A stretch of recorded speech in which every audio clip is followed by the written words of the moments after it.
Ну, вы знаете, что скоро у нас День Конституции, буквально через несколько дней. И вот я хотел бы, конечно, этот указ прокомментировать в свете а, норм Конституции, насколько Конституция вообще позволяет действовать представителям исполнительной власти таким образом. Ну, вы знаете, что этот указ был принят, издан в 2019 году, еще во время президентства Рауля Хаджимба.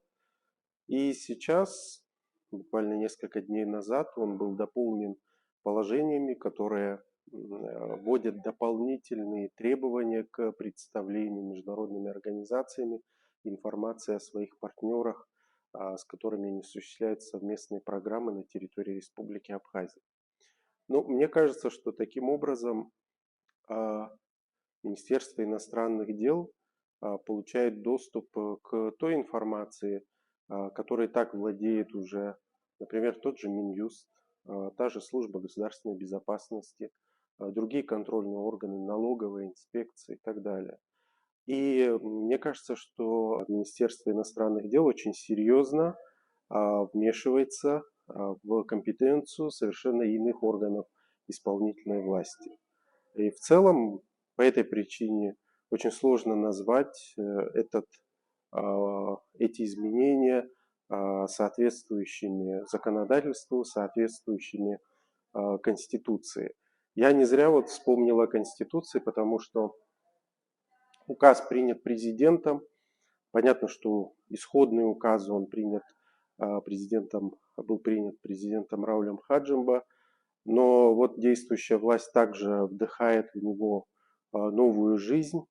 И надо сказать, что этот указ, он принят с существенными нарушениями Конституции. Вот если мы посмотрим соответствующие полномочия президента в Конституции, а его полномочия определяются исключительно Конституцией, учитывая высокий статус этого органа, мы нигде не найдем подобных полномочий, которые позволяют президенту регламентировать что-либо относительно деятельности международных организаций или их местных партнеров. Это исключительно прерогатива парламента. То есть таким образом вот этими указами, да, указным правом, как говорят юристы, подменяется законодательство. То есть президент не только, да, МИД у нас нарушает собственную компетенцию, но и в свою очередь президент также вторгается в сферу законотворческой деятельности парламента. Но мы знаем, что у президента есть полномочия, есть право законодательной инициативы.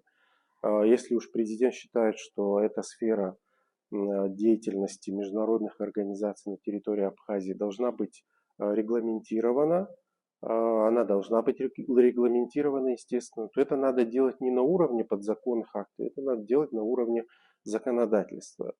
А законодательный процесс – это процесс открытый, да, то есть нельзя никак сравнить процесс принятия подзаконного акта и процесс принятия закона, потому что процесс принятия закона протекает публично, в нем участвуют различные представители, в том числе общественности, да, ну, я понимаю, что у нас не всегда именно так происходит, но тем не менее это все-таки процесс более доступный для представителей заинтересованных, да, каких-то сторон. И, естественно, он не может протекать без их участия, без их рекомендаций.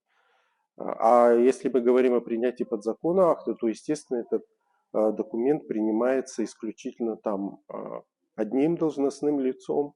В его подготовке тоже участвует, мы не всегда можем проследить, кто участвует на самом деле в его подготовке. Вот. И, конечно, в этом плане мои коллеги, юристы, меня очень беспокоит такая их позиция, что они без оглядки как бы следуют таким вот указаниям чиновников, они как бы не спорят с ними, да, когда вот возникают подобного рода инициативы. И мне кажется, что они, несмотря на то, что имена тоже вот, людей-исполнителей, которые готовят подобные документы, они неизвестны, тем не менее они также должны как бы и несут, и разделяют с ними в полной мере ту ответственность за значит, подготовку вот таких вот неконституционных и неправовых по своей сути актов. И содержание довольно странное. Мы видим, что этот указ требует от международных организаций, от агентств ООН представлять информацию о своих партнерах, да, о объеме финансирования, о конкретных программах, отчитываться об этом. Но опять же, я уже сказал, что это деятельность совершенно иных органов. То есть МИД не может, да, концентрировать в себе вот такого рода полномочия, потому что ну, совершенно они не вписываются в сферу его деятельности. И нельзя ни в коем случае забывать о разграничении компетенции, которая существует. Мне кажется, что вот если не только мы, да, представители гражданского общества, которые как бы озабочены этой ситуацией, но и представители других органов исполнительной власти, тот же Минюст должен, в принципе, высказать свое мнение относительно того, почему, скажем, МИД каким-то образом дублирует его полномочия.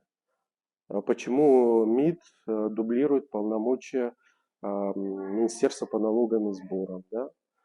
Почему это происходит, честно говоря, непонятно. Ну, в принципе, наверное, это все, что я хотел бы сказать по этому поводу.